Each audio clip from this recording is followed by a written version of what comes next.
timing, good timing, I think that's a great it does take time to get the act together. The method, as I say, is the Soget's method. There are many, many schools of Ikebana, as most people who are interested in Ikebana will know. Hundreds of schools of Ikebana. There are some very sort of prominent schools internationally. The Ikenobu School was the first school of Ikebana, and all the schools revere that particular school, since it was the first school of Ikebana. Out of that have come all sorts of things. You know how it is when people want to put their own attitude and their own sort of ideas into practice, and out of that have come various schools of Ikebana. I usually say these ideas, these things come out of a slight rebellion when people want to do their own thing and the head of the family will not allow them. They leave home and do their own thing in their own way. Isn't that how things get to happen? Well, but the basic thing is that all schools, I think, work together for the common good. Most everybody tries to do what they consider an artistic piece of work, whether it is. We never think of Ikebana basically as being beautiful. We think about it as being interesting, more so than pretty, you know, like the average floral arrangement. Ikebana is really classified as an art form, and because of this, it is an expression of your innermost feeling that will come out in your work. It is not important to copy somebody else's work. It is important to put your own thoughts and feeling into it. The Sogetsu decides that you should really know your basics before you could venture into free-forming. So we're very strict on the basics, very, very strict. So you're going to be learning in the basics of the measurements, the placements, and the line that comes to you in the basic arrangement. We usually work with a kenzan. This is a kenzan. This kenzan was made in Jamaica, and I'm sorry if I didn't bring a whole lot of kenzans with me, because I thought, as usual, I would get them to buy David L. Jones. But David L. Jones out of stock. They said they no longer stock them because they're no longer fashionable, was the word that was used. Fashionable. And I was really surprised because all sorts of floral artists use kenzan or pinholders, whichever one you call it. So we had to this morning settle for these things and oasis or foam, whichever one. I always have to remember not to call it oasis because oasis is only a brand name and we don't really want to advertise a brand name. So we have to start off with a different method of anchoring the material in the container. Whatever the size or shape of your container, I think the first thing we're going to have to do today is to fix the foam in the container. This is sort of a roundabout way to how I usually teach. I usually teach the measurements and so forth and so on, but I want you to get the material fixed in the container before we go any further. So we're using minimum amount of foam for this. When we have to use foam, we have to use a small piece of foam and a little bit of clay. This is not, remember, this is not the usual manner, the usual thing that I do. To the bottom of this, these little, how to make it here. One will do.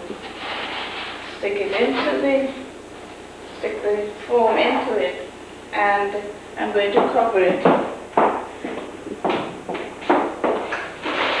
with some moss.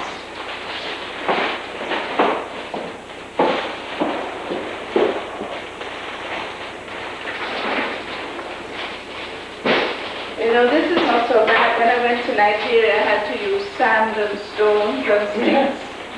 They had no foam, they had no Kenzan, and my gosh, it was really quite something to teach, to try to teach them and to show them.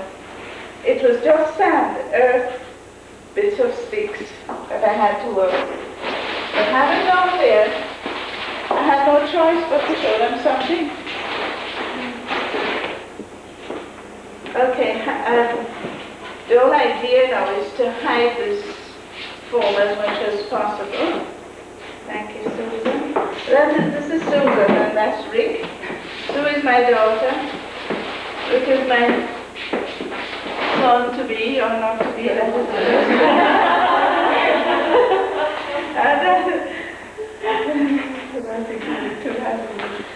Anyway, Rick is my son. One young miss at home walked into a flower shop and she says, "Oh, hello, mother dear." And everybody looked around, "Is that your mom?" She said, "Oh, no, Mrs. not my real mom, but Mrs. Shaw has lots of daughters and sons all over the world, and I just happen to be one of them." So we make a sort of hairpin with the wire. Remember, this is for emergency when you have no Kenzan or pin holder, whichever one you choose to call it, and you fix it as neatly as possible.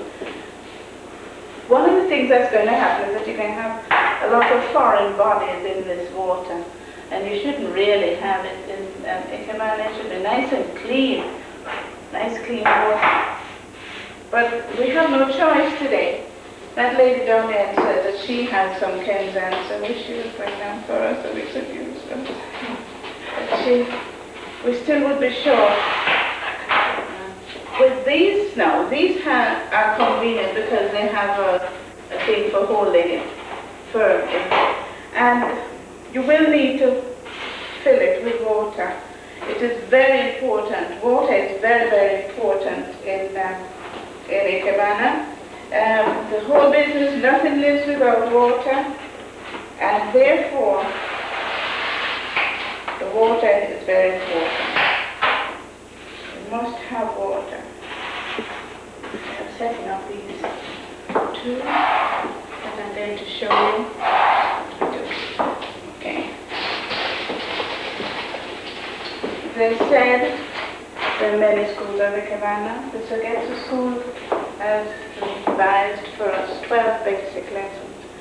These 12 basic lessons, out of these 12 basic lessons, you should be able to find at least one that would be suitable for any little niche in your home, Western home. We have basic things, measurements. The first thing we think of when we're going to do an arrangement, we think of our main stem, our three main stems. The first main stem is the heaven stem. The heaven or shin.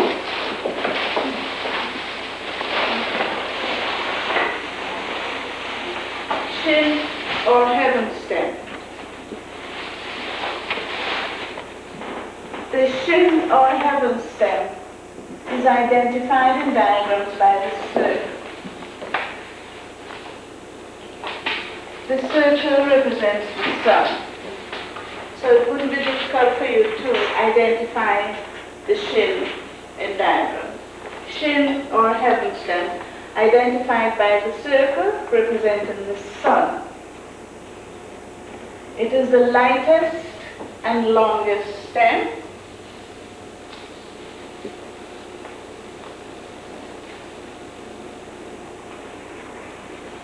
It controls the size and design of the arrangement.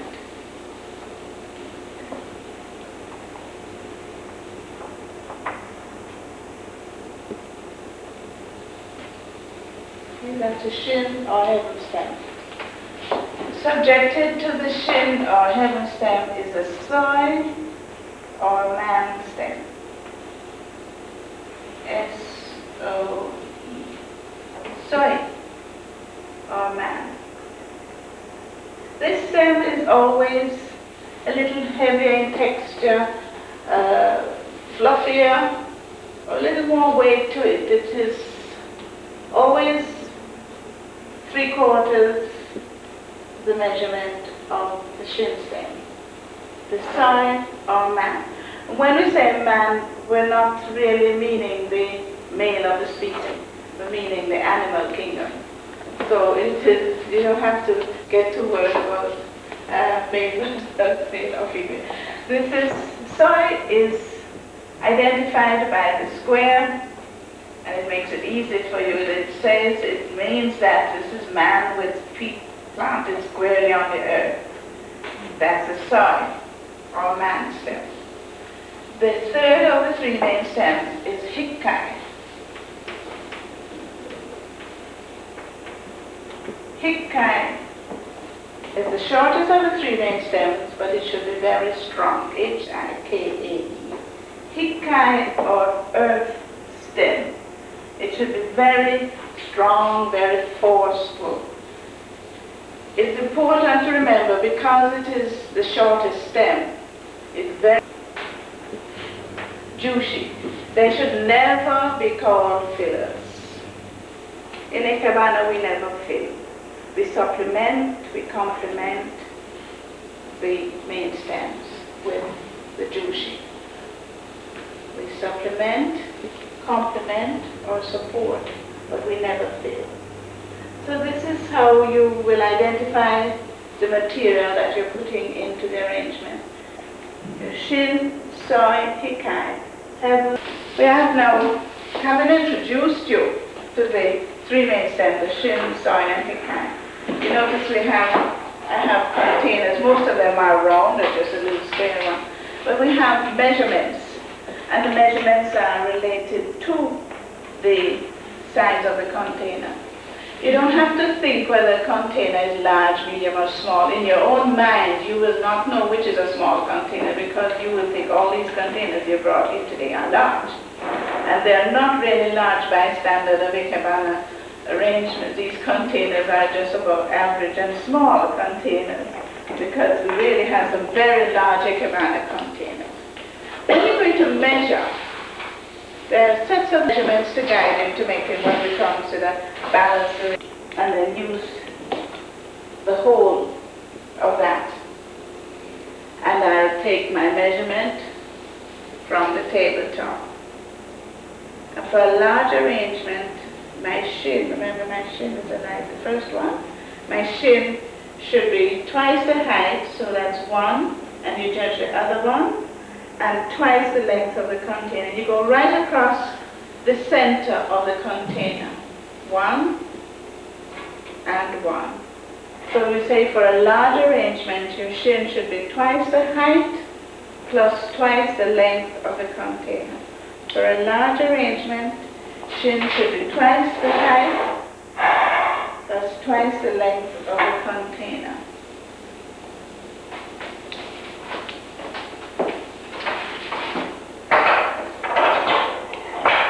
When you're going to cut,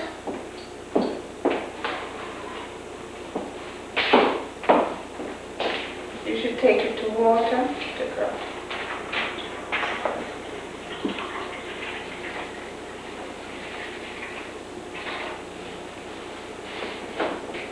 Take it to water, cut away from your fingers. Allow for a little extra all the time, because you don't want to cut off your fingers any place on your cancer.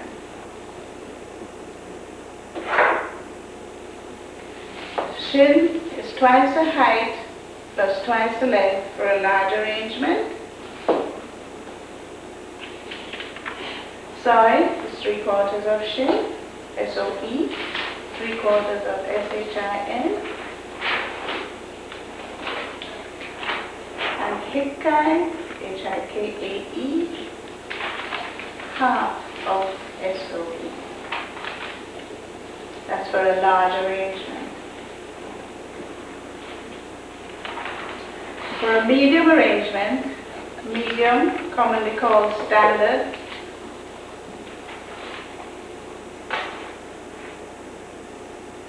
your shin should be 1.5 of the height plus 1.5 the length of a container. 1.5 height plus 1.5 length of container.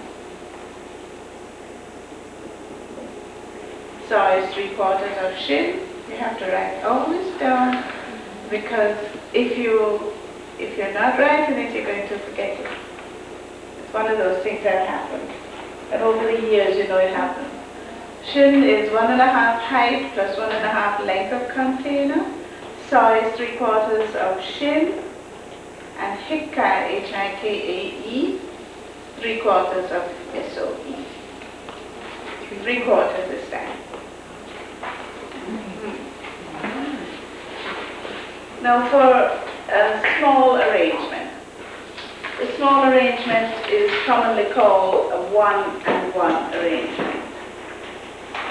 Small arrangement commonly called 1-and-1, because the shin is the length, the height plus the length of the container. Height plus length of container. Size 3/4 of shin, S-O-E, 3/4 of S-H-I-N. And hikae, H-I-K-A-E, 3/4 of S-O-E. Sorry. Shall I run through those again for you? Well, not really. You got it? For a large arrangement, shin is twice the height plus twice the length of the container. Size 3/4 of shin, hikae, half of soy. For a medium or standard arrangement, shin is 1.5 height plus 1.5 length of container. Size 3/4 of shin, and hikae 3/4 of soy. For a small arrangement, commonly called 1-and-1, shin is the height plus the length of the container. Size 3/4 of shin, and hikae 3/4 of soy. Now there's a special point to be remembered, special arrangement, special thing. Whenever flour is used as hikae, make a note of this. Whenever a flour is used as hikae, it should always be half of soy. Whenever flour is used as hikae, it should always be half of soy. So there are 2 times when hikae is half. When you're doing a large arrangement, large measurement, and when you're using a flour. Okay? Right. So those are your measurements. Now we have placements of kenzan in container. Here's a kenzan, here's a container. And here's a kenzan. K-E-N-Z-A-N.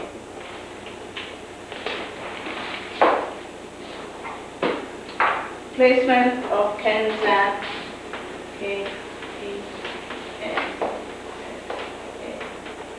in container. Whatever the shape of the container, roughly speaking, this is the base of your container. That's the base of your container. But whatever the shape or size of the container, the placement of the kenzan are the same. We'll mark them out on the surface of the container. This will be position 1, 2, 3, 4. So we have 5, 6, 7, 8. 1, 2, 3, 4, 5, 6, 7, 8. And it doesn't matter what the shape is, the same things apply. Whatever the shape. The only thing happens when you have a compote like that one, you'll find that it's difficult for you to get your placement. You won't have your placement. This is why, for beginners, we always ask you to bring a shallow container with a flat base so that you can practice your kenzan position. In upright arrangements, as you'll soon get familiar with all these things, you know, when you start practicing. you might not quite understand what all the talk is about unless you've been exposed to Ikebana already. But we have upright and slanted designs. And in the upright arrangement, you'll find that all the presentations of the Kenzan will be this side of the container. And in the slanted, all of the Kenzan position will be this side. And lots of times you hear remark or you see when there's an Ikebana arrangement, you might find the Kenzan put in the middle of the container. It shouldn't really happen. It should be slightly off. If you can't manage to do that, which you might find difficult with a comfort, if it is so shaped, if it's sort of shallow here and you won't get placement, then nobody will expect you to put it in a proper position as is named there. But in teaching, they just don't like you to say the Kenzan is in the middle of the container. In the Far East, they work slightly off-center. It is considered improper, like if you stare at someone for a long time, it's disturbing. The same thing applies when you put things in the middle of and you plonk something down in the middle of a container and you leave it there. It becomes disturbing. It's just the same thing happens if you put a piece of material in front, plonk it on the Kenzan, and you leave it there. It might seem attractive to the average person, but it's not really right. It's not correct.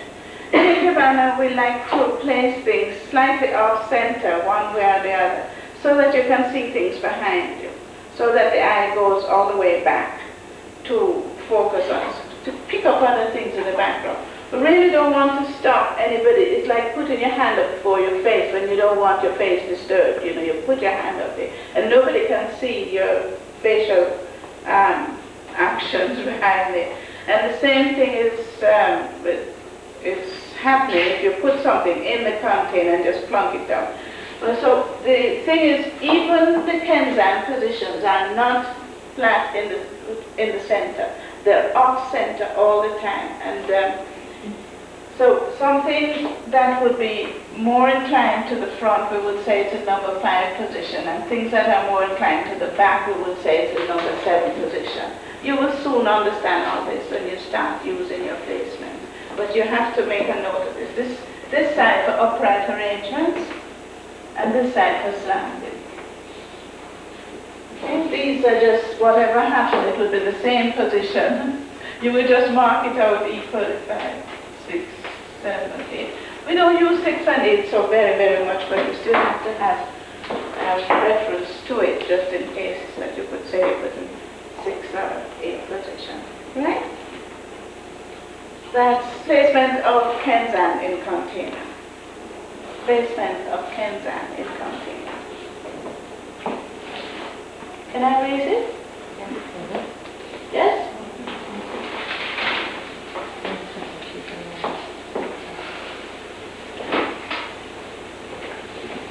Now we have placement of main stems on Kenzan. Correct placement of main stems on Kenzan.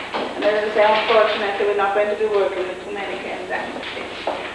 Kenzans come in all sorts of shapes and sizes,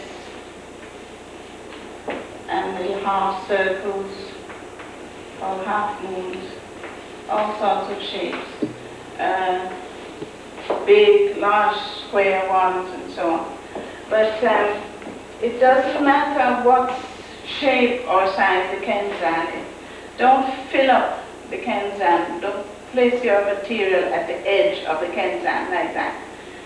You should make a good equal triangle inside of the Kenzan. This helps very much with the balance, particularly when you have a Kenzan shaped like that, where it is narrow. If you don't remember, that's important to form this equal triangle inside of the Kenzan. You'll find that in a Kenzan that is narrow, make this one a little narrow for you. Narrow like that, or like that one. If you place your main stems out at the edge, you'll find that it tends to topple. It doesn't balance so well. So this is a no-no. And the same thing would happen with this one. If you were trying to say, well, use up the Kenzan because it's so small, that's not the right thing to do. The right thing to do is to get your triangle like that one, rather than at the edges of the Kenzan. And because this one is so large and square, if you put your material in this, at the edges like that, they're not so nicely related. The triangle, they say, represents a beam of light, and where there's light, there's light. So you make a good triangle, and right away you put light into your arrangement. Okay, these are all correct. This one is a no-no. This one, if you keep it away from the edge, will be perfectly all right. Correct placement of main stem and Kenzan, whatever the size or shape of the Kenzan. K-E-N-Z-A-N. Okay, can I erase it? Now we have visual degrees of main stems in arrangement. Visual degrees of main stem. Another thing is taken from eye level. Especially in this set of lessons we're doing today. We have degrees. This is an imaginary line.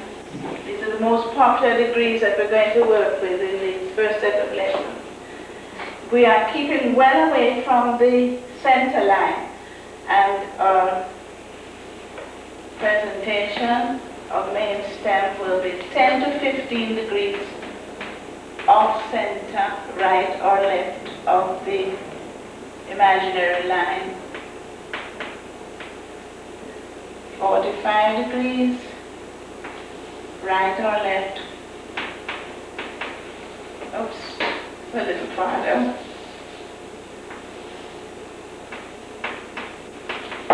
They're approximately, we're not going to measure up everything for you and be too exacting.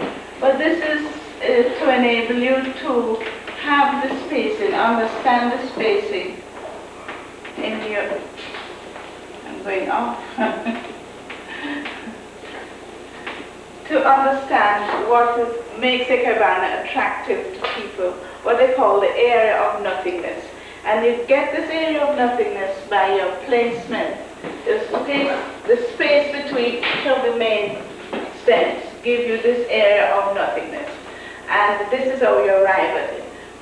10 to 15 degrees off center, 45 degrees off center, approximately 75 degrees off center. There are other degrees of placement, but these we're working on now. And these degrees are taken from the vertical, not the horizontal. Because remember, you're looking at it this way, not from down there off. Okay? So you have your measurements, large, medium, and small. You have your placement of your Kenzan in your container. You have your placement of your main stem on your Kenzan, and you also have your visual degrees of main stems in arrangement.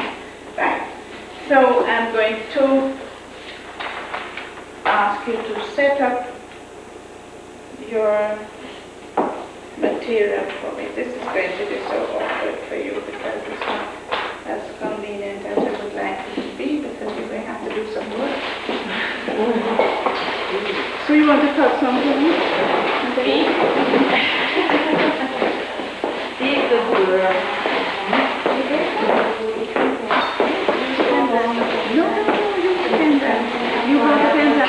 Beautiful, use the Kenzan. Big enough. Lovely.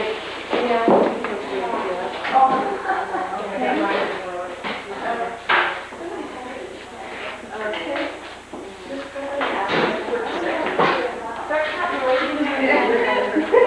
She doesn't know.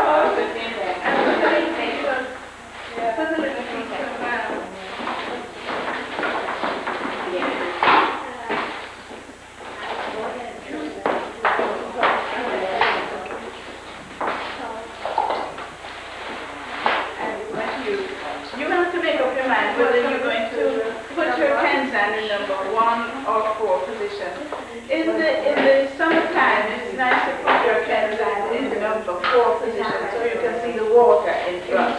In the winter time, you put your kenzan more to the front so you don't see all the water in front. But then again, there are various reasons sometimes why we shift the kenzan. Water situation is one. The other thing is that sometimes you have resting of leaf or stem in the water when the kenzan is in position one or whichever position you're going to put it. And you have to sometimes just shift your kenzan a little bit and it alleviates that problem. We don't want the material resting, like a leaf resting in the water because it rots too quickly. And then besides the rotting, it does not give the reflections that you want. It's fascinating to see the reflections in the water when the arrangement is done. And if any of the material is resting in the water, you won't get the reflection. Unfortunately, because of the no kenzan, it's going to be a bit of a hassle with it because you have to cut off a piece of the bottom to use it. Yes. No? What bottom? Base, because it's going to be too high. Oh. She's not accustomed. We're not accustomed to work in Like, cut this more? yeah. Flat, cut a piece of the bottom. Well, cut this. A little deep. Oh, okay.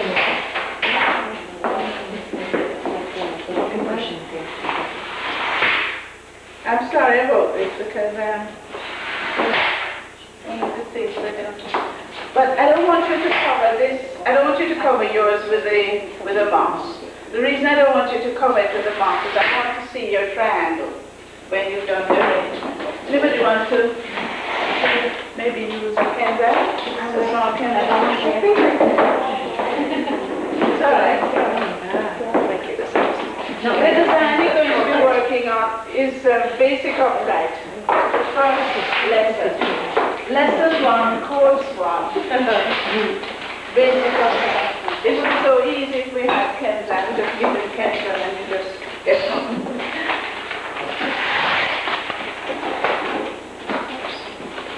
Lesson 1. Course 1. Okay.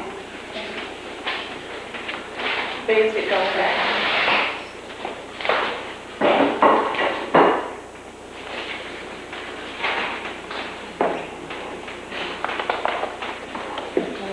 In basic upright, the placement of the main stem on the kenzan is shin, side, kick back. And the position of the kenzan in the container is 1 or 4. Now your design is shin 10 to 15 degrees off center, side 45 degrees off center, and hip time. Oops. 75 degrees off center. Now you will understand, you'll be able now to relate to the diagram you had first. Oh, God.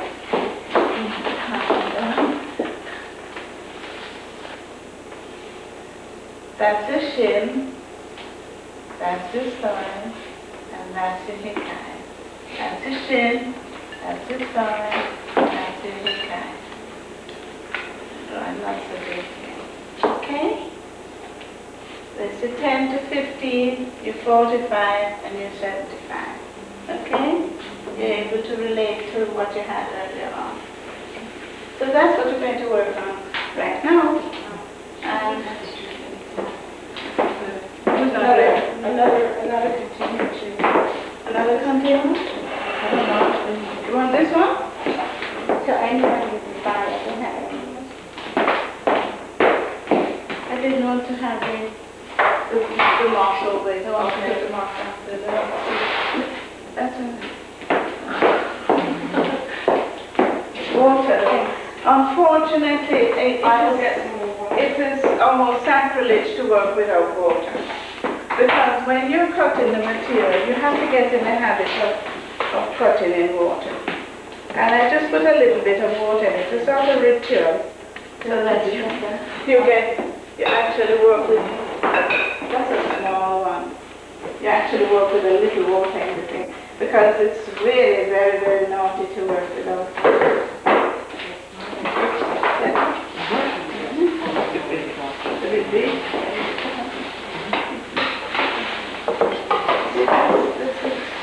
Make it dirty. Oh, God. What are we going to do with it? I don't know what you're going to do.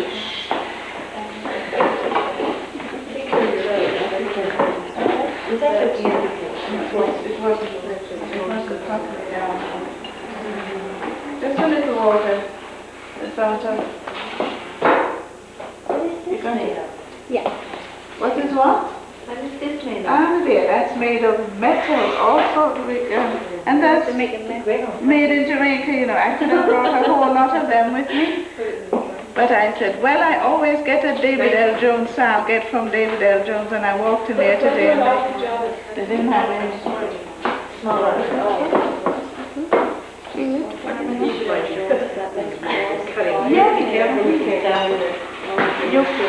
can't get in unless you're registered with them.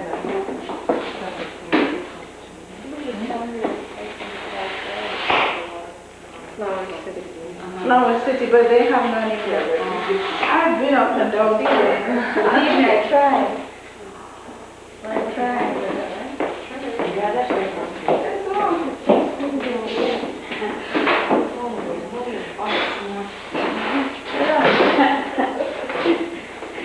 The water should really cover the canvas.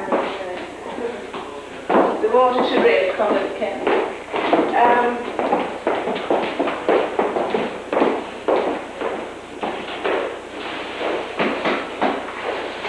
I think I better work with this bush since it's lighter. You can gather it.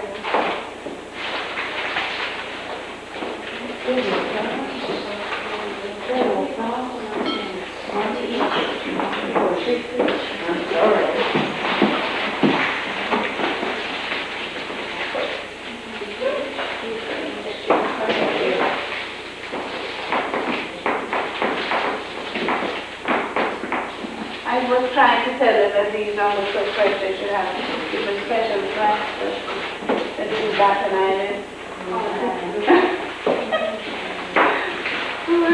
It was listed at all today. It was going to their buddy. You better be careful with a flower.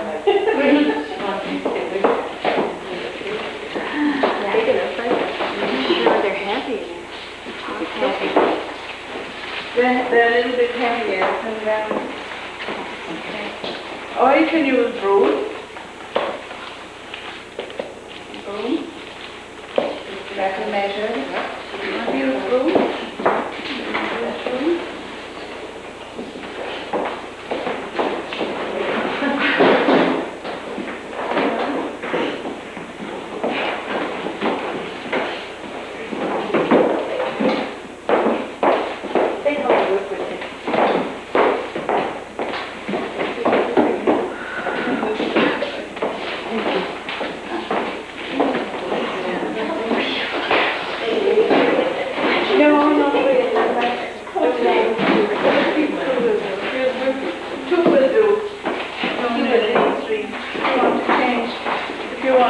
You have a choice here.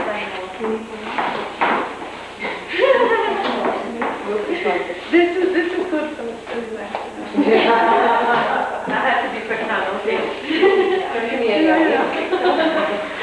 Oh, good. Okay. So you hold your material up. You look at it. At first, you decide. You can use either or. You can use the flower or the broom, whichever one you. I prefer you to make a decision which you're going to use. You tip it upside down. I don't know how much you put in there. And you measure from the table.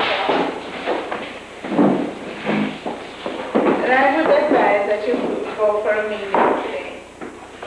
1.5 plus 1.5. No. Tip it upside down. The reason for tipping it upside down, shall I tell you the joke about it? Okay. If you do not tip it upside down, you will be very much inclined to cut the head off. Honest to goodness, it happens every time. If you start measuring this way, you get so confused once you've measured that the only thing to do is to cut the top off. I've seen it so often. So you tip it upside down and you measure from there. 1.5 plus 1.5 for a medium arrangement. If you want to,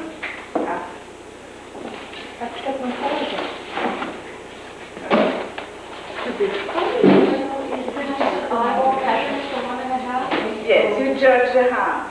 You measure the 1 and you judge the half. Now if you are worried about cutting off the tip of your gladiator, perhaps you want to use a large then. Those who have Kenzan. Is it okay if we do cut the tip off because I don't want all that? Yes, you can take, because when you're using gladiolas, this is another problem. When you're using gladiolas, you'll find that if you leave all what people are afraid to remove, if you leave that on, it's going to go limp for you and it's not going to be very attractive when it opens up. It's just going to go with the end tipped over and it's quite ugly. So if you use a glass, I would say you should take off the utmost tip of it and then measure. Okay, you're better off now, my friend? Yes. You want to take the tip off? You want to measure? You want to cut? Anybody needing something to cut with? You got cutting things? Everybody okay? Cut, please cut away from, get it to the water, and please cut away from your hand, away from your fingers. Cut away from your fingers. You cut an angle? In the water, cut it straight across. Cut it straight across. Having a problem?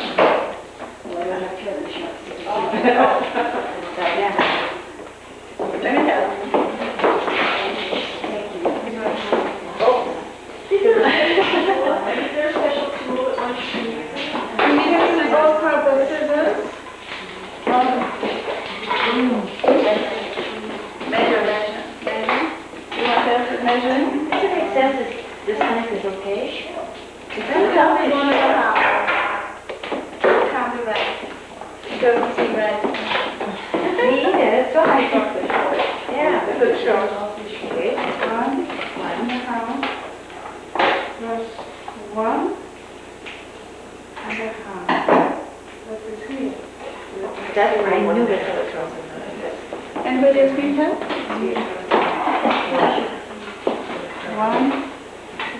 and that's 1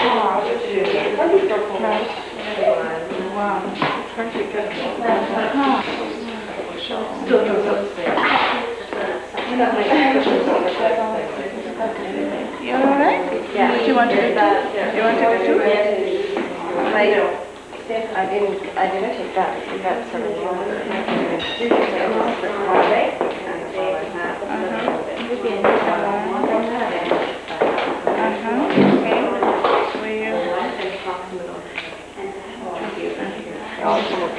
Yes, you're better off doing that. And then it's down on the can, down and down on the can, and slightly over. It's now, watch this. You're all right? Okay.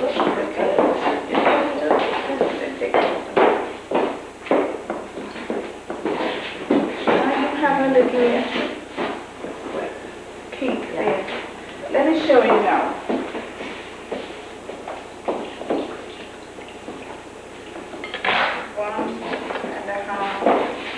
One and a half. Take it to the water, cup. Now if you have a Kenzan, the proper method is down on the Kenzan, over and slightly forward.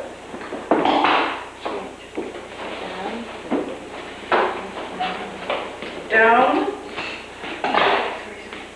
over, and slightly forward. Down, over, and slightly forward.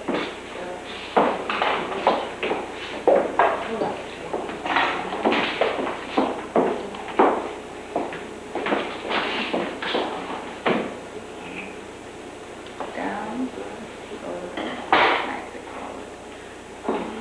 To you. It has to be crooked, right? To you. Yeah.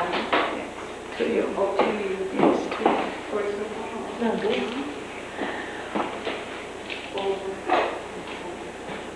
Down, over, and slightly forward.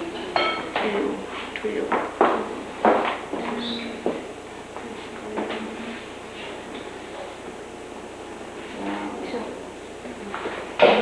Short. This is short. Yeah. What measurement you have?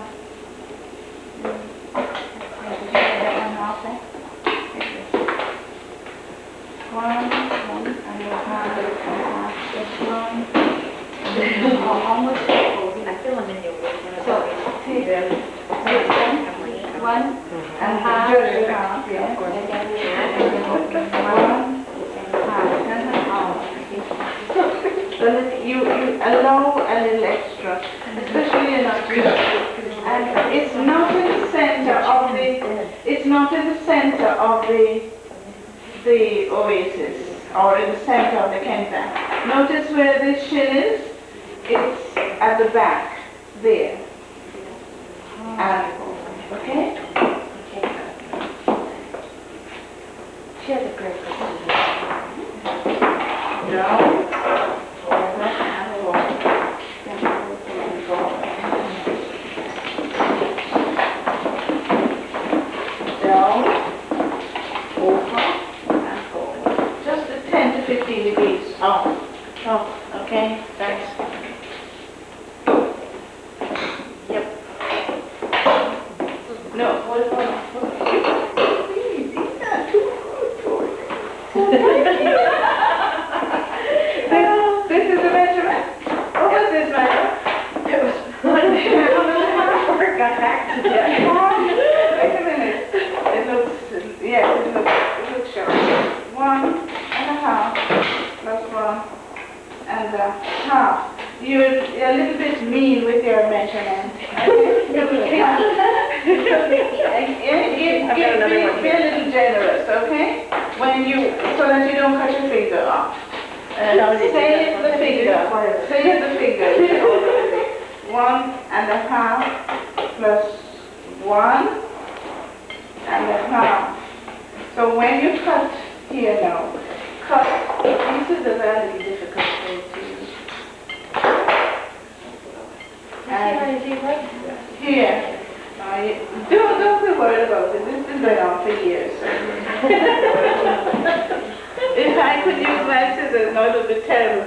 Is that giving you trouble? Yeah. Don't worry about the water. We'll fix the water afterwards. So that's your shin. Your side. 3/4 of your shin. And your side should be a flower. If you've used a flower for shin, your side should be a flower. And your side, you do the same thing. You tip it upside down and measure. When you use the broom, you can use a flower for your shin, for your side. When you've used a flower for the shin, you have to use a flower for the side. Because remember that the side has to be heavier than the shin. Remember, the shin is heaven and the side is man. And although man is subjected to heaven, it's a little heavier. So these scissors are a little bit difficult.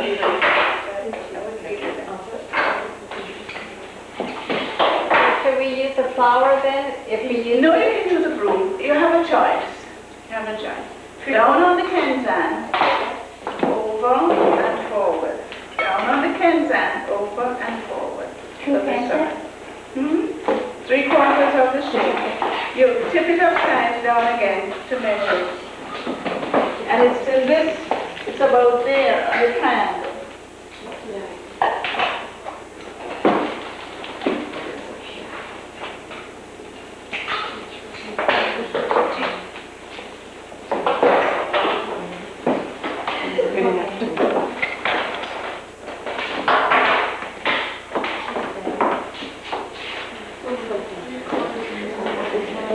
Down here, see that? Down. Over. That's your You're measuring against your shin. Measure it against your shin. Oh, okay. Yeah. Hold it up against your shin. You took off the little. Yes. And remember that when you do this, remember you have to look what goes into the oasis. So you're going to cut it across. Okay?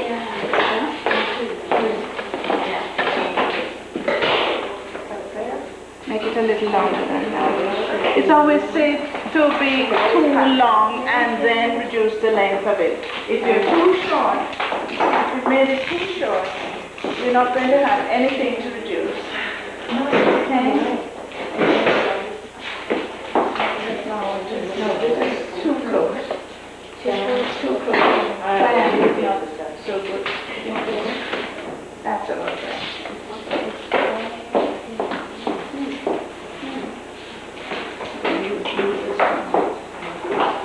Cut this on the slant. Entry, to make an entry into the oasis is better to do that. Okay? And that's a 45 degree. Now you notice that you can take that up. Turn the flower to look up.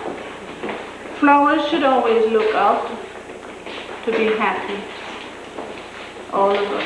All beauty looks up, so this is a little bit sharp. Should be about that, but that's all right. I'm having problems with this. Oh, maybe. Okay.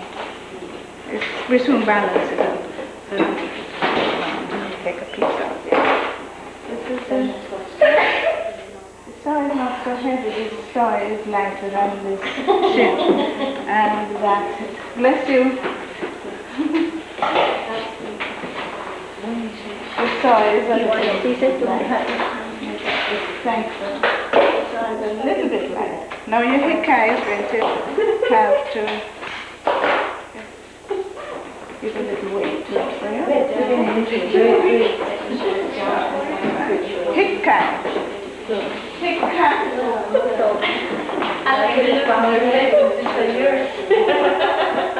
I'm not looking yet. The time the children left home and decided to do what they want to do. I refuse to look at it yet.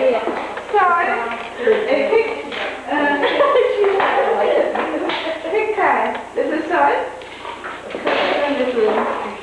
Cut that a little on the side. Make a bit of the entrance to the room. Okay? It is difficult. So sorry. Really sorry. Let it look. No, but this can't be sorry. If this is your shin. I like it. You do? Okay, And if this is, see, your shin has to be light. It has to be the lightest stem. And then your saw is heavier than your shin. And your hikai is even heavier. Okay, so once you decide to use one of, let me talk to you before you go ahead. Yeah, just cut the head up here. You just cut the head. Once you decide to use the flower, which is so heavy, for shin, she has no choice but to possibly use the leaf. That's an idea. And she has to, again, be very careful. She does with that. You saw the economy of the whole thing, my dear. You have to learn to economize sometimes. Yes, ma'am. Yes, ma'am? Yes, ma'am. Down on the Kenza, and it's too long to make up. this is not difficult, this is just a challenge, okay? When someone wants to do something different, this is where the whole challenge is.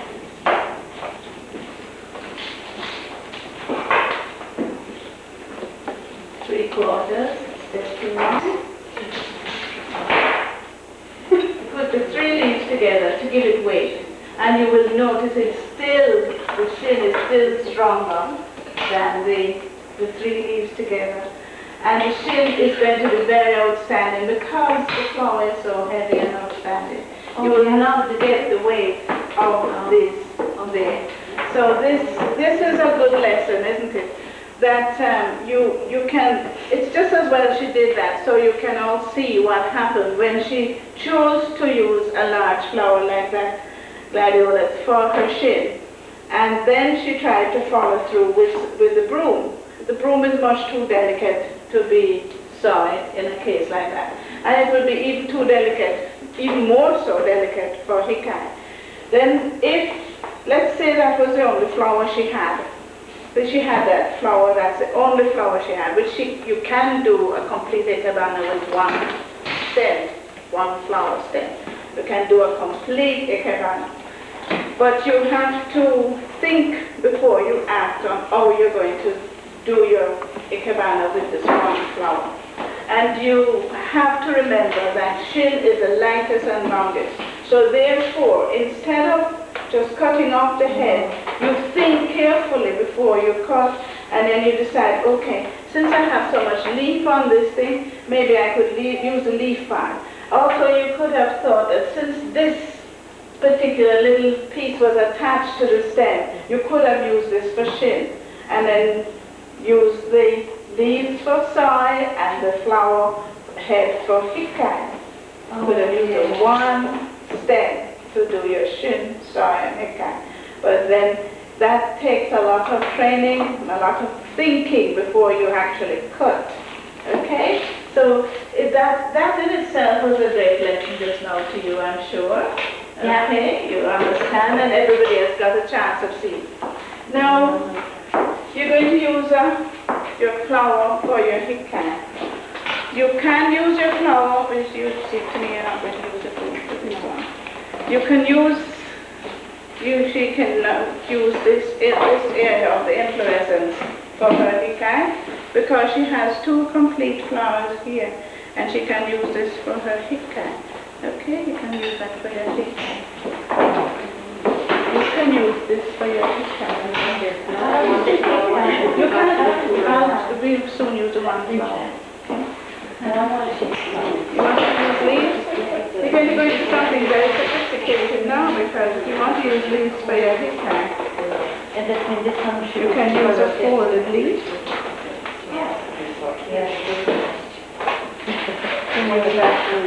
I'll show you. What?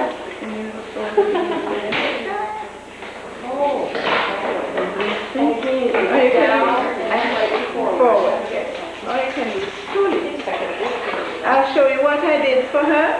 I'll show you what I did, because she wanted to use a leaf for her Hikai. So we took the leaf, cut to a point, both sides. Sharp point, very sharp point. The only way to get a sharp point is to cut away from your hand. If you don't remember to cut away from your hand, you will never get the point sharp enough, because you're afraid of cutting your hand.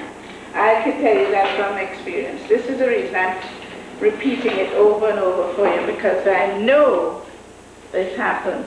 You will always be afraid of cutting your hand, so you will never get a good sharp point. So cut away from your hand. Nice. This has to come to you. This is too long. Too long? Hikai is half of soy when it is a flower. Half of soy. Half? Half. Oh. Half when it is a flower. Half when it is a flower. Now, if you start with flowers, do you have to have flowers for the Hikai, or you could use leaves? You can use leaves, but the leaves have to be strong. Strong. Yours? Why did I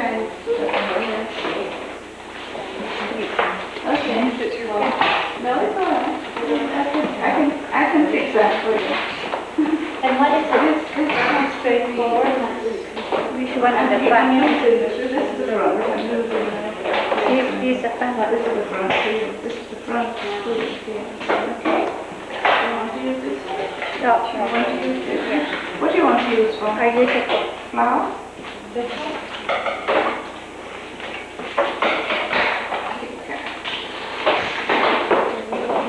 And you can fill it. But you have to take off this blunt end. There. And you can use this through here. I'll show you how. Very, very sharp. Very sharp. And you did. Got the finger on the same down. You did you? Yeah, I wouldn't do that. That's dangerous stuff. Yes, it is dangerous. You must have put it enough, did it? This is too long. It's half and it's too has to come through. And this, you're not going to get it into the form so that you don't get a very sharp entry. And this would help to cover the form for you. And you can also use, let me see, That's up to front yes, here. yes, and use the strength of the flower. That would be some. Who needs help? You can put a flower through the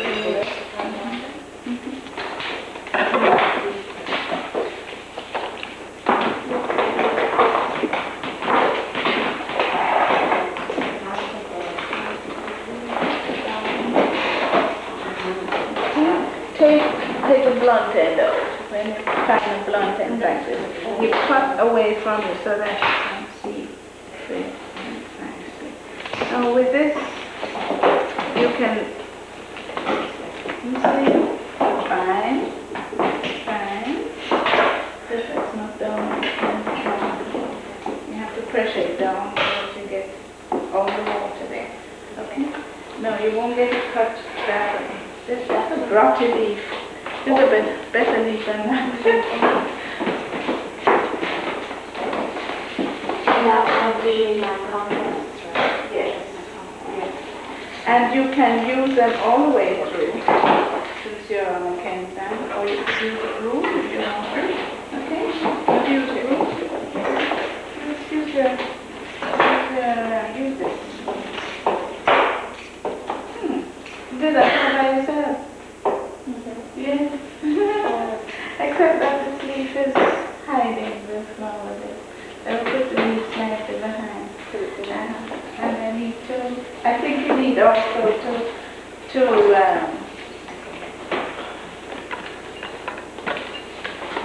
no, that's not right. I'm going to talk to you about your supplementary stems. No two stems should be on the same level. Each item you put in the arrangement should occupy its own place in the arrangement. No two things should be on the same level.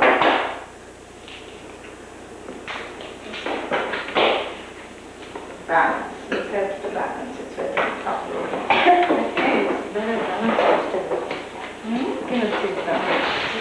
It balances better when you cut, when you stop a little bit to the back. Remember, this is not a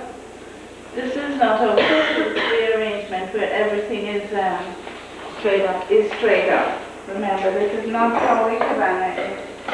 This means you can use more than 3 pieces. Yes, you can. You can. You eventually get round to using more than 3 pieces. Let me just draw on the board your supplementary position. Oops.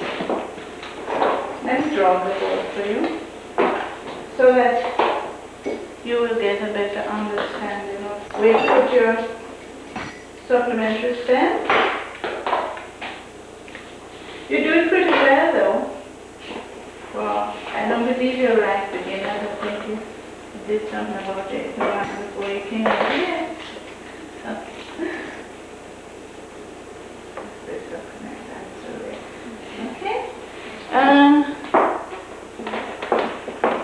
you have a slight problem? No, not really. Yeah, this is too straight up. This is not giving you a 75 degrees angle. That's a 75 degrees angle. But you're not too firm here, so I can understand the fear that you're having because the oasis, the foam is not balanced, helping you at all. It's not really helping you.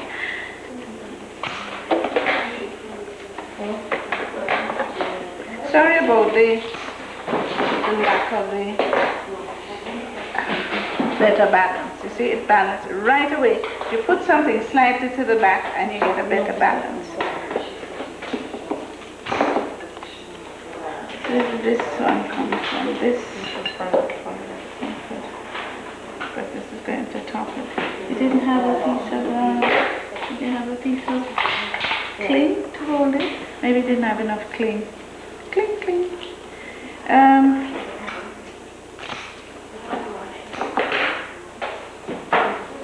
Slightly to the back to help with the balance. Okay? You could use more flowers. Let me just show you on the board what you could do, how I like to teach.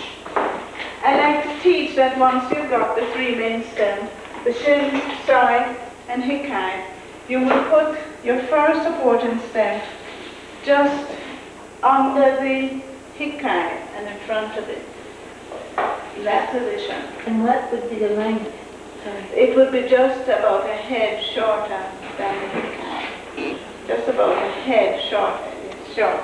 Now, after that, you put something much also shorter at the back of the hikai. This gives balance and depth to the arrangement. Then, if you want to, you can support the side and you can support the hikai. That is only optional. The first thing you should do is support the hikai. This is where the strength of the arrangement is, right in there. So you support the hikai and it should be shorter than the hikai. The second supporting should be shorter than the first supporting and behind the hikai. You will find that, to repeat that, this gives excellent balance and depth to the arrangement. Then you can support your side and support your hikai. You can also support inside here, but no two things should be on the same level or the same height. And if you want to cover up your kenzan or your foam, then you can use something solid like the leaves that we have here to help hide the foam. Would you use different color, like same type of flower but different color in the Yes, yes. And you would use a stronger color nearer the base. Okay. As next hikai, right? As hikai. Yeah. You can use a variety of colors and shades of and types of material, but you should not attempt that until you have become very versed in the use of material and colors and things. It is best when you're just starting off to stick to one sort of material. The arrangement down there is quite pretty. It looks quite pretty. She starting to use it. A few more flowers, and I'll come down and look at the placement for you, which seems okay. But from here it seems quite okay. I am not too happy about yours because at the beginning a little more weight to your hikai there. I wish I should get around to doing everything. That's my support, my first support in the stem.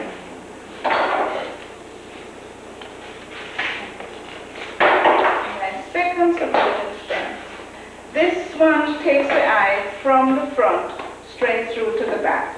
And some years ago, in the early days of Sogetsu, everything was more or less two-dimensional. But nowadays we're working on the three-dimensional situation.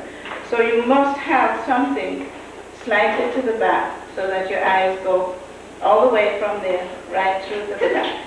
Okay.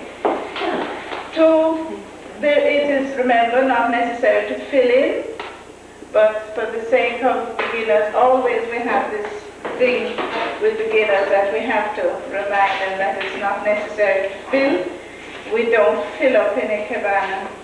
But you might feel you want a little weight at the back here because of the lightness of the movement in the arrangement. And also a little something in the heart of the arrangement. Give it a little extra support. That is your basic upright. I still want you to do something here for me. To cover up your foam. Try cover your foam. Try covering your base behind there. And what else you have to do? Okay, where's it? Do you necessarily have to support all of No. the original stands? No. Especially when you're using the broom, and the broom has, it's so busy, it has so many little offshoots, you don't really need to use it. But you're going to find that you're going to need a piece. Forward and down there, a little shorter than that. This I'm not too happy about this blunt end here. It should be, you try to hide that as much as possible. See that? And you fill in here. You can use more of this, of the leaf, to fill in. You did? Fill it in and cover it up a bit. Okay? Now, also, there's so many little pieces to this gladiolus here that you could easily put a piece behind it. See that?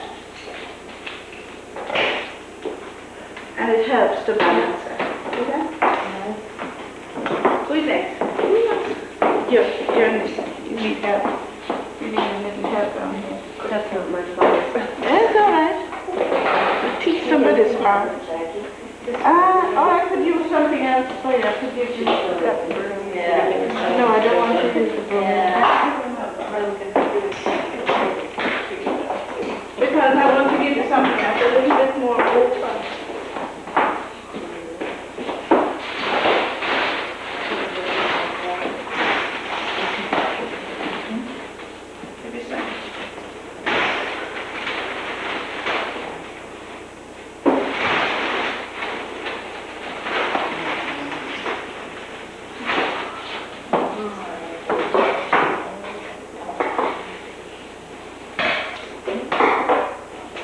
Okay, so that's your basic upright, and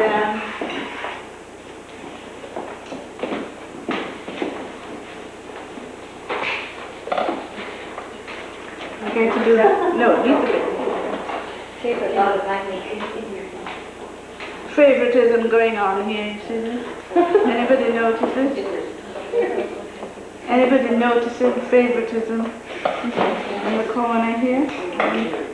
What I'd like you to do before I go on to the other lesson, I'd like you to just walk around and look at each of them quickly for me so we can. We're trying to do 3 lessons here tonight. Okay? Do you think this is appropriate? Yes, it's fine. It's fine. It's very, very Thank you. Feel there. Too heavy. Too heavy there. You would need. Oh, you didn't have. Oh, shucks. I don't think. Oh dear. Sorry about that. Okay, let me show you how I would balance that for you. This would help to balance. But if you put this tall one there, it's not going to help the balance so well.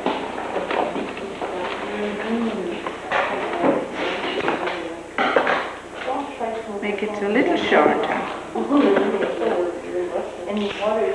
It will help now. Okay? Help. And then you can still put back this there. That also helps. You notice that? To balance it. I'm sorry. I'm really sorry about the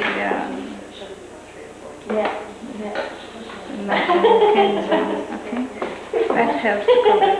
That's fine. That's all right. Right. This is a little heavy here. This should be inside of the arrangement. This one, in the arrangement. Okay? This one should be slightly back. It's too much. That's like, see that? Slightly back, so that you have, it also helps to balance the foam. Fine, that's okay now. This, you're getting your arrangement a little too straight. Give it a slant. This is your hip card, right? Don't hold your hip card. Get this slightly back. Okay?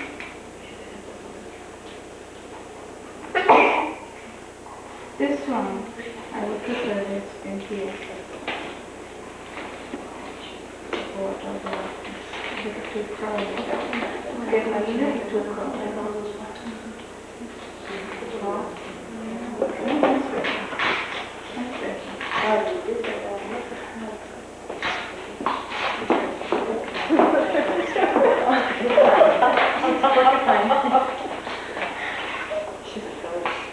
Yeah, she's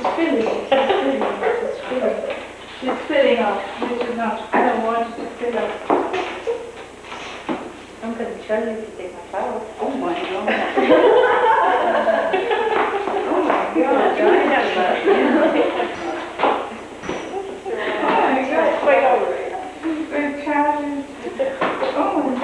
Because when they come to me and say, we have no more flowers, I cannot fill it up anymore. You can't fill it up. No, I don't need it anymore. I think it's just nice and... You're looking at it the wrong way though. Not to me. You're looking at it, that's the way you look at it. I'm looking at this behind. No, that's the proper way. This is the proper way you look at it. This means the flower should face me. Yep. This means I put the flower the wrong way. No, you just looked at it just now. You just looked at it the wrong way just now. Now everything is fine now. Don't worry about it. Everything That's is okay. fine. It's just beautiful. I hate it. And on the wheel it's Okay. Fine. Except that for that problem we have with it. So would you just look at each other's arrangement for me, please? If you can manage to turn it around so each of you can see the other. Each of them are different. There's like something in the front here.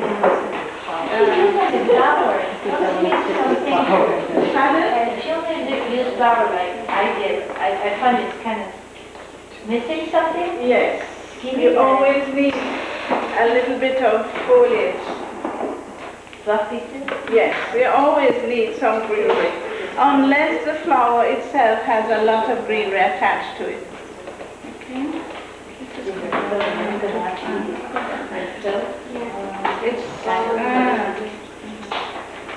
This is why it is better to cut a little longer than you need, so that if you get into problem, you can always correct it. Okay, ladies, that's your basic upright. Took a little longer than we expected because your main problem was the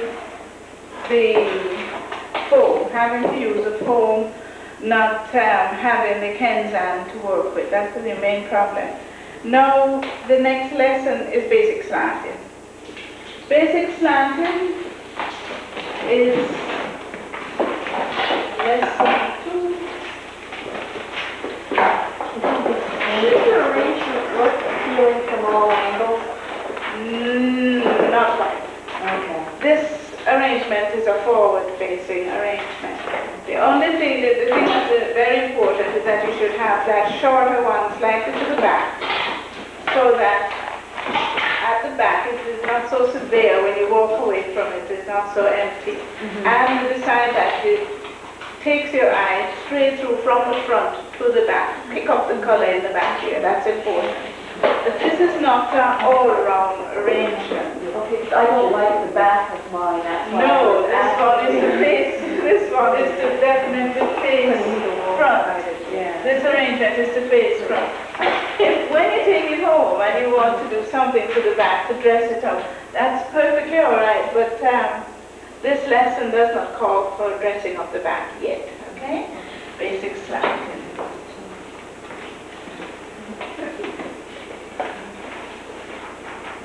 We do have arrangements that take care of that, but not this one. In the basic slanting, the first thing that happens is that your kenzan changes places. Your kenzan position should be in 2, 3. And sometimes we even say 5 or 7, but today I want you to put it in 2 or 3. And the position here on the kenzan, the shin is there, the side is there. The shin and side actually change places. And this is what you get. This arrangement is commonly called a welcoming arrangement because when you use the right type of material, this is at 45 degrees, the shin is at 45, side is at 10 to 15, moving over to shin, and hikai is less than 75 degrees position. What we're doing now, Can we use the same shot? I would say you to use the broom. Use the broom. The broom will give you a better slant, easier presentation for this arrangement. And you do again the 1.5 and whatever. The reason I said 1.5 because the gladiolas are a little bit heavy for, especially people using the foam. 1, 2, 1, 2. I can take some. Are we using a new phone to do that, or are we working on this one, or are we just watching? You can use a new foam, or you want to watch me? Or you want to take that one home? What do you want to do? You want to take home the one you've done? Or you want to? Okay. This is the shin at 45 degrees angle, and you will notice that when I pressure it, it moves and it waves a sort of welcome. This is why this particular arrangement is referred to as a welcoming arrangement. The tip says come, it should say come, and it's better say come before I start it. And the side, 3/4 of shin, and remember that you're cutting away from your hand, cut, be a little bit generous, let the side move towards the shin, in that direction, and the hikai,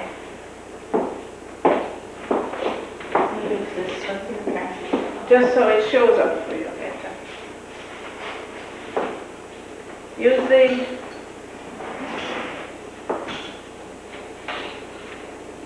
remember hikai is half of side. You hold it up to it and you measure. And I want you to notice when you're using a head of chrysanthemums, you don't need to pull all the bits off. You can just cut the head. You will have a good strong stem for putting on your kenzan when you do have a kenzan. And for the foam, you cut on the slant, and you see how you get a nice balance here for the hikai. The hikai should look to you. Now your first stem, your first supporting stem should be shorter than the hikai and in front of it. See that? The second supporting stem should be shorter than the first stem. Let me measure it for you so that you see. Shorter than the first stem and slightly behind it. And you can always fill it. Now what I want you to notice is that even with these placements you have a good triangle. See that triangle that you have there?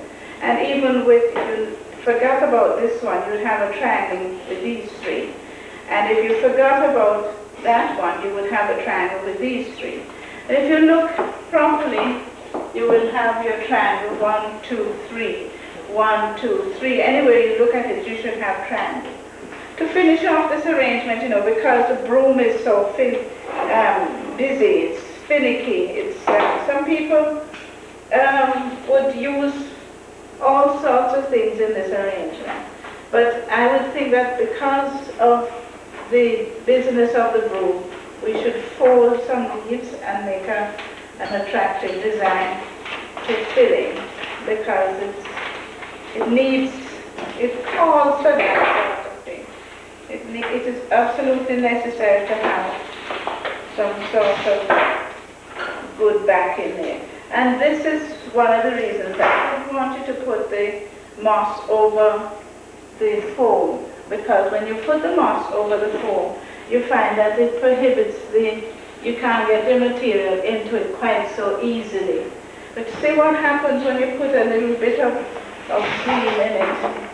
You see that it comes up at the base. It needs that help to back it up. It just needs that.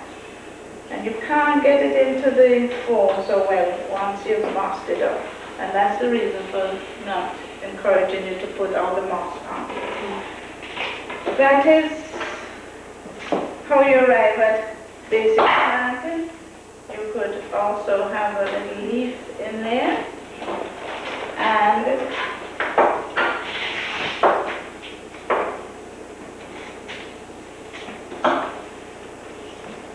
when it comes to gladiolus leaves, sometimes if it is too thick, if you find it's too thick for the arrangement, you can always strip it. And you get 2 leaves instead of 1. And you find that it might be helpful in the arrangement too. So you don't have to use a solid leaf. Remember that this thing calls for a lot of imagination and thought. You put your own ideas into it. And it is so important if you can think that instead of having a solid gladiolus, just slit it down the middle and you now are presenting like 2 leaves, 2 stems. And it makes a difference to the arrangement. This is what happens when you put the moss. The moss is covering the foam, which is helpful in a way, but it does prohibit the leaf getting in there. Now you might say that the leaf that I just put in is hiding the flower there. But you're supposed to view this arrangement from 3 feet away, and when you view it from 3 feet away, you will see the flower. This is the flower. Remember, it should be filled with water. You can put a whole lot of things in there, but you better be very careful, especially like today when there is no hands.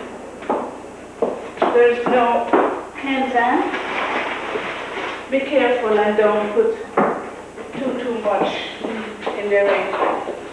This slanting arrangement, as I say, is associated with welcome. The tips and the wind takes it should bid visitors to the home welcome, and you can always know when somebody wants you to visit with them, because they will have one of these in the hallway beckoning you to come. It's something that we say you can use straight lines to do this arrangement, but it will not have the same effect as if it has the soft movement of the lines. If you use straight lines, like say straight gladiolus stem at that angle, you will get drama. You get a very dramatic arrangement, but it will not have the movement, the soft movement of the welcome that we are looking for in the slanting arrangement. So you're looking for something that is nice and easy on the eye, and when the wind takes it. See the little? That's what we're looking for. That's the mad arrangement. So that is your basic upright and your basic slant. How long was that arrangement of that Last? night? Yeah. For well over a week, if you remember to water it. Because all the material in that would last for 2 weeks if you water it. The croissants, you know, how long they last. The gladiolus, let me tell you about glads. If they're bought in buds, they will last for a week. As soon as the bottom, the last flower at the bottom opens up, it will only last 2 days. That one flower will last 2 days, the other one will last 2 days, and it will go right up. And the reason for telling you, suggesting to you that you pick up the top, because long before you get to that last flower at the top, the tip will go over and look ugly. It will not be pretty anymore for you, and so you'll have to discard it. So the best thing to do is to pick out that, use it somewhere else in the arrangement so that it adds a little entity to it and not really interfere with the general presentation of the arrangement. Okay? Anything else you want to ask about this? We have to go on to variation number 1. Variation number 1. Variation number 1. Each of the variations has their own characteristics. From here on, each of the variations have their own characteristics. And I point them out to you because it's very important. Variation number 1 is the only variation with a mention of the word tilting back. And although it tilts back, the tip looks forward. Can you find it on your paper? No? Page 2. Listen back. Course 1, lesson 3.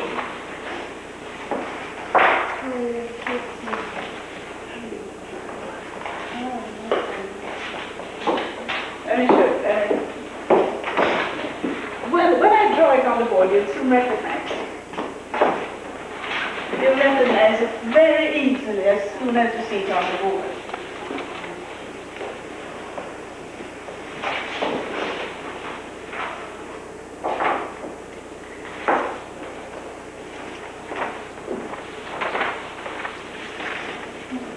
I can take that away because you know what you're doing already. You know which school you're learning the method of, don't you? Don't you know the method? You want it back? No. On the diagrams, what is the difference between the Moribana and the Nagahiri.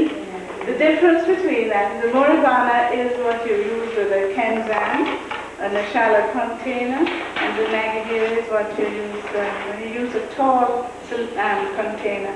There is no kenzan for that arrangement. That's a tremendous difference, and you will notice it's stated on the paper you have there. But quite honestly, it is better for you to learn placements on the Moribana, get your placements very, very well, very, very much understood before you attempt trying the Nagahiri. It's not as easy as it looks, and there's a different sort of method of placement for use of the material. And I would like to suggest that we're not going to do that until Saturday. And if you have a cylindrical container or a bottle or something like that, I would ask you to bring that. How many plates should we bring? Like tonight we wouldn't need more than one. Yes, if you were going, yes. Yeah, and yes. tomorrow, like how many? You want to bring 3? Tomorrow? Take on 3 arrangements? Okay. Yes, We you can. become the group that has so many You can. colors. Yes. Okay. This always happens by the end of the course. You have a lot of flowers around the house and everybody goes in. But then after that, it is up to you to practice. Can you use artificial flowers for these things? Yes, Like you can silk use. Yes, you can use silks, but you know that with the use of silks is a different method of fixing the material. You have a different method. I guess you can move the stem much easier. Well, I can use. Yes, you can, and you use a different material for your base. You're going to use firm styrofoam. You have to use styrofoam, and you have to glue in the styrofoam to the container. So if you have the facility to do this and you want to do it at home, you can. Okay. Basically, Ikebana does not teach the use of silks. When you study Ikebana, you study more with fresh flowers, and then you go on afterwards into utilizing your silks or dry, whatever you want to do with them. But Ikebana stresses the use of fresh cut material and water. And silks, remember, silks just came recently to us, and Ikebana is thousands of years old. So when you're learning the method of Ikebana, we would not introduce the use of silk into the method. If that would be your choice afterwards. Does he have a certain flower you should try to stay away from if you were to do Ikebana? Like in here where we grow peonies or any other kind of flower, could we use them? You can use any flower against Ikebana. There are superstitions in all sorts of every walk of life and everything, but Sogetsu does not really encourage superstition. Sogetsu is wide open. The main thing we're looking for is to develop the creativity in a person. And we also have no restrictions to the number of flowers that you would use. We do suggest, though, that in the beginning you would not use too many. You would not use more than 4 different types of material. But we don't have a restriction, like some schools have a restriction that you would never use 4 and you never use even numbers and things like that. We don't have that restriction. We want you to be free to work with what is available to you. And remember, as I said earlier, providing you remember to stick to your lines. The lines, the basic lines are very, very important. When you practice your basic lines properly and correctly, you'll find that when you freestyle, you won't do mumbo jumbo. You will do good, balanced arrangement when you stick to your line and placement in your basic. When you get this riveted very firmly in your mind, you find that when you attempt to do a freestyle, you will do a good, balanced freestyle arrangement. All right? Yeah. Now, lesson 3. Variation.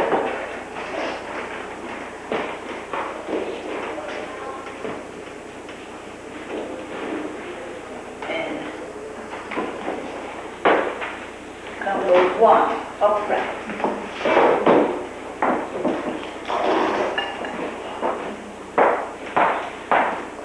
All the variations, all the arrangements, and the upright and the slanting. And in variation number 1, upright, on the kanzan, your shin is still here, your saw is there, and your hikai is there. The kanzan position in the container is 1, 4, 5, or 7. So where 5 and 7 comes in now. Your descent is shin, 10 to 15 degrees, and it tilts back.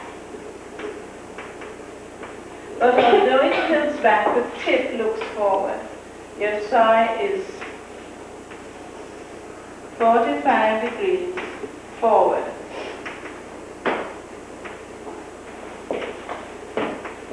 And your hikai is 75 degrees forward.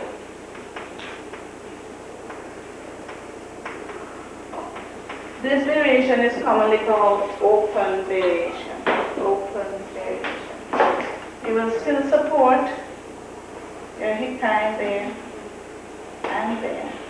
And you can emphasize the tilted back by placing another stem there. All this area, all of this area should be open. Don't place anything to interfere with that area, especially there, there, so that you keep that lovely open thing. Variation number 1, upright.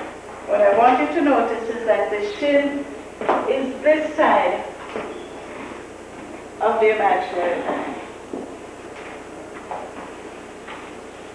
And remember, the main significance of this, the most important thing is to remember that this is the only variation, variation number 1, where there's mention of the tilted back. And this is how you arrive at it. On the kenzan, the shin down on the kenzan, over and back. And notice that the tip looks forward. The soil down on the kenzan, over and forward. See the wide open space there? And the hikai in the same place and forward. See how much space you have there? Now who asked about mixture of flowers? Yes?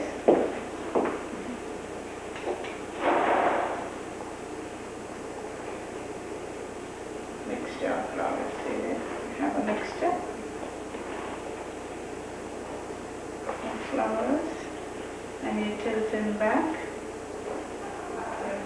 Flower that comes like to the back, which is a comparatively new thing in Sudan. So they said in the old days, it was so strange. In the old days, they didn't bother about the thing in the back there. And when I started teaching, I discovered that it needed something around it, and I always thought three-dimensional. One of my students went to England to finish her first study. Her husband had got transferred to England, and she went there. And I went to conference. She said to me, I'm in trouble because she was with Betty Delama, Lady Betty Delama, that I sent her to. And she said, she doesn't have a problem with my three-dimensional arrangement because everybody here works two-dimensional. What do I do? That was the first conference that the headmaster, our new headmaster was attending. And I said to her, just sit a little and relax. You'll soon find that it will come right, because it has to come right. And I did not, at this time, I had not worked with him, and I didn't know what he was telling everybody that he had this new curriculum, this new method, and all the rest of it. And when he drew on the board, when he started to work and introduced his new method to us, it was nothing but three-dimensional. And she jumped up and down, and she said, oh, all right. It was going to come because, as you rightly said just now, you find the arrangement ugly from the back. Now, if you remember to do a three-dimensional and you pull it back far enough, you will find that it's not so unattractive at the back. And this is what came out. This is basically to people who've been studying Ikebana for a long, long time, because the school is 60 years old, was 60 years old 2 years ago. They will find that it is new to them, but it's so strange that I was a little rebellious, you know, and a lot of things come out of rebellion, including the tanks running over people and all that sort of thing. But sometimes a lot of people don't see everything that they need to see in a thing. They do something, it's accepted, they go on like this for years, and if somebody does not institute a change or suggest a change, then they'll just go on like that. But this is how the three-dimensional came through the thought. The headmaster did think about it. Well, I was thinking about it 3 years myself. So this is your variation number 1. And also we come back to the same business of it being a little empty there, and you find that because of the material that's used, you feel you want to use something. I would like to suggest that although these leaves are a bit limp, when you buy your leaves, your stems or flowers, you dump them in water. You put a little sugar in the water to crisp the leaves up a bit. And once you have crisped the leaves up, you will find that they might come in useful to introduce into the arrangement where you feel you need a little bit of greenery at the back, you see? But just remember, you dip them in the water so that they keep nice and crisp for you, and that a little sugar in the water helps to make it nice and crisp. And you can use the leaves on the stem. Don't take them off the stem. Use the leaves on the stem to make an entry into the arrangement at the back.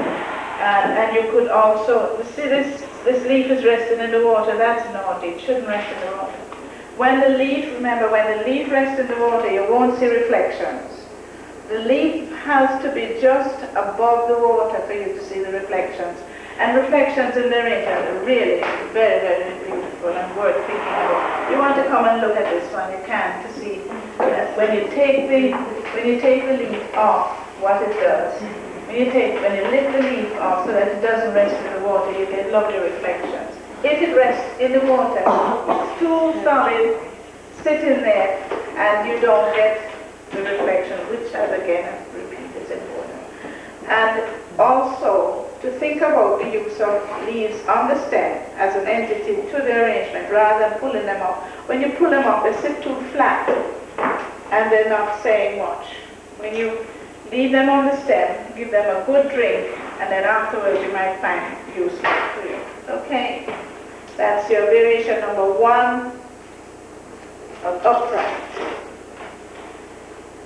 And I know you will know that to get variation number 1 slanting, all you need to do is change the shin and the side. And the shin will be doing what the side did. You will have number 1, I'm going to erase this and show you number 1 slanting. You're quick learners.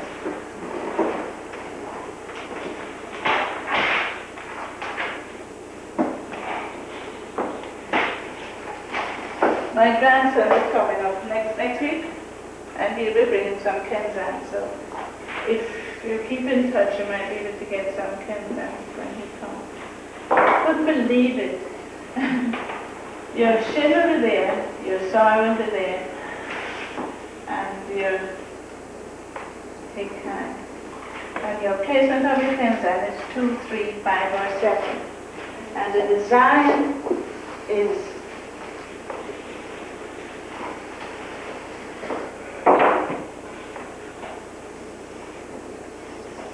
shin at 45 degrees, bidding you welcome.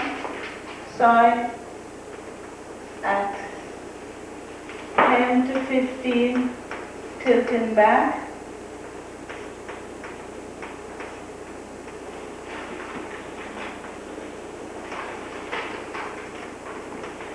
And hip hand at 75 degrees forward.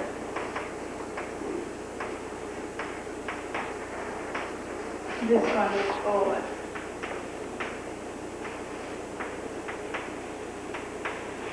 Okay. Let me tell you that this arrangement looks very beautiful with bare branches, bare dry branches and roses. Looks absolutely beautiful. When you use roses, do you keep all the leaves on them? Keep the leaves on, and when you place them in the arrangement, you will soon see which leaves have to be removed. Okay. If the leaves overlap, if the leaf turns its back to you, then you have to remove it. Sometimes you don't have to remove the whole leaf. You can remove one segment of it rather than the whole. You need to see space. So when they crowd in, just remove what needs to be removed. In time you will see, because later on we will use roses, and then we'll get a chance of showing you what to do with roses. Like, say if you want to, like you say, we should practice at home. Say if you want to go and buy some flowers, like, you shouldn't buy a whole bouquet of flowers. I would tell you right now at this point not to go and buy any flowers yet. No, but like if we were, like, after we finish our class, Yes. when we decide to buy flowers, we should buy per branches, not per, like, here they would sell that bundle of flower or whatever. What would be the best? Do you know what I'm saying? Yes, if you go into the flower shop Yeah. and you want to buy, you can buy three stems of roses, or you can buy one stem of chrysanthemum or two stems of chrysanthemum. And once you learn how to use them, you will find that it's quite economical, because you remember that you can take one stem of gladiolus. When you look, please, it is your money that you're going to be spending, okay? And sometimes the florist won't allow you to choose. That's a little unfortunate. But the florist could really be thoughtful and considerate and allow you to choose your stem. And then you cut, and then you have the leaves for use as well as the flower. Remember that you can, if you're going to use the leaves for the shade, possibly, and even the saw as well. And then you use the flower for the Ikai area. This is one. Yeah. Let me say that Ikebana does not necessarily have to be expensive. Ikebana can be a cheap way of doing flower arrangement, because once you've acquired a Kenzan, it lasts a lifetime. And then these containers are really quite cheap to buy at the wholesale. And it might be a nice idea if all of you got together and bought a few, or maybe I could buy a few for you, and then you could share them up, these containers, because how much did we pay for them, Rick? Well, we bought them through the school. No, I think we paid $60 for all the material except for the pot. But we paid about $2 Yeah, for one of those. $2.45. Yes, but you can buy, there is a time when you can go out into the art shops, into the ceramic shops, and you can buy lovely containers if you want, and or you can buy the cheaper ones if you want, or you can use a lovely soup ball or a nice crystal. If you use a crystal, put a little piece of polythene paper at the bottom so that it doesn't bruise, the Kenzan won't bruise it. And you can use anything for your arrangement. So Ikebana does not really need to be expensive. Use what is available to you. Go out and Stem by stem in a flower shop. They have all kinds of flowers. yes, and you buy a stem of flower or two stems of flowers, and you just be economical in the use of it. You cut it where you want to. You use one part for your shim, and you maybe use a leaf for your side, and use the rest of the flower as hikai. And it just depends on how much money you want to spend. You can make a beautiful arrangement with one stem of flowers and some dry bramble that fell off a tree somewhere on the pathway. Or you can, know that lilacs are in it. In England, people love to use lilac. I don't know if they're superstitious about it here, but lilac is very beautiful, very lovely scented and so on. And I would suggest that you would pick it before it opens too wide. When it is tight, it's so beautiful when it's tight. And use your lilac. You can use your lilac. What other flower you have from here? I'm not sure what is coming in, but you should have irises coming in soon. Yeah, irises. You should have irises. And you should, tulips. When you're using tulips, I always suggest when you're using tulips, you cut the flower away from the leaf. And you find that the flower, the stem of the flower takes a lot more moisture. It will last and stand up nice and firm for you. More so than if you leave it with a leaf on it and use the leaf separately. I find that I've been successful in using tulips that way. There's so much. There's all the little buds that will be coming in. Late. It's not spring now. It's summer. So we're a little bit late for the little sticky buds and the pussy willow and things like that. All that has opened up already. But When you go out into the woods, or you just go, anybody cutting down a tree, of course, I would say you're quite mad and you will pick up some of the dry branches. You can paint the dry branches, or you can lacquer them so that they will last a little longer for you, and you can have those to use for a long time. And if you put them away, like most of us do, we have a lot of rubbish in our bathroom. Most flower arrangers have a lot of rubbish put away. You pick up bits of wood roots, things like that, bits of bark. You find it very, very convenient, very useful when you pick up all these bits and pieces. And let me say that in the field in Saget, we use everything that we come in contact with. Wire, we use copper wire, very pretty, or binding wire. We make up all sorts of designs. We twist, rattan, if you go into any of the hobby shops, you can get those, and you can buy them in the florist, the dried material, all the dried stuff, and you can blend this very, very well with your fresh flowers. Once you've bought the dry stuff, again, if you lacquer it, you will find it will last a long, long time, and you will always have it. You will never be short of something to do an arrangement with. In the winter time or so, you won't have to say, I have no flowers in the house and I can't find anything to use, because you will have picked up something earlier on, you lacquer it and you preserve it, you have it there, you can just pick it up and go outside. Maybe you have a house plant and you take a leaf off it and put it in the arrangement along with one chrysanthemum, and you have a lovely arrangement. So there's never going to be any need for you to say you have nothing to work with, because what you're going to learn now is a placement and appreciation for what is available to you. This is what you're going to learn. Okay? So ladies, thank you very, very much. I hope you are satisfied with today. Tomorrow we're going to be going on with variation number 2, a practice class, in which we have 4 practice classes. We're going to do 3 lessons, and you can bring 3 containers because you have the material for you to work with. Okay. Yeah, we're doing 3. I was going to say, do it here. And you're going to be one for Saturday, and something I can ask you. On the also, but I could do it. Look around for that straight. That's what we call compatible to the design. So we'll have to work with it. Okay. Those are very interesting. You're trying to do the compatible to the design? Yes, I'm oh, good. Well, thank you for coming.